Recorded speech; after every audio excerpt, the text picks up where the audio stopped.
ഞങ്ങളാകെ കാരക്കാമുറി ഷൺമുഖനാണ്. ഞങ്ങളാകെ ബിലാലാണ്. അവനെങ്ങനെ കുഴപ്പക്കാരനാണോന്ന് ചോദിച്ചാ നമുക്ക് പണിയാ എന്നൊക്കെയാണ് ചില ഉച്ചാളി ചട്ടമ്പികളുടെ വിചാരം. നീ എന്റെ കഞ്ഞിയിൽ പാറ്റിടാൻ വന്നവനല്ലടാ. ഇന്നലത്തോടെ മണ്ണാർക്കാട്ട സർവത്ര മനുഷ്യർക്കും ബോധ്യായി ഇയാളെ കൊണ്ടൊന്നും പറ്റൂലടാ.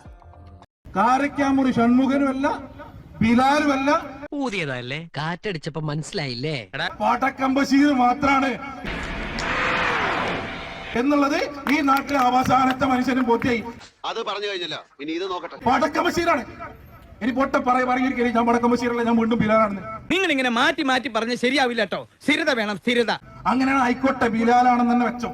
നിന്റെയൊക്കെ ശബ്ദം പൊങ്ങിയാൽ രോമത്തിന് കൊള്ളുകയല്ലേ. പൊന്നു പോലെ ബിലാലെ ഒരൊറ്റ കാര്യം പറയാം. വല്ല കാര്യമുണ്ടോ? എന്തിനാണ് ഇങ്ങനെ ഇല്ലാന്ന് നടക്കണേ?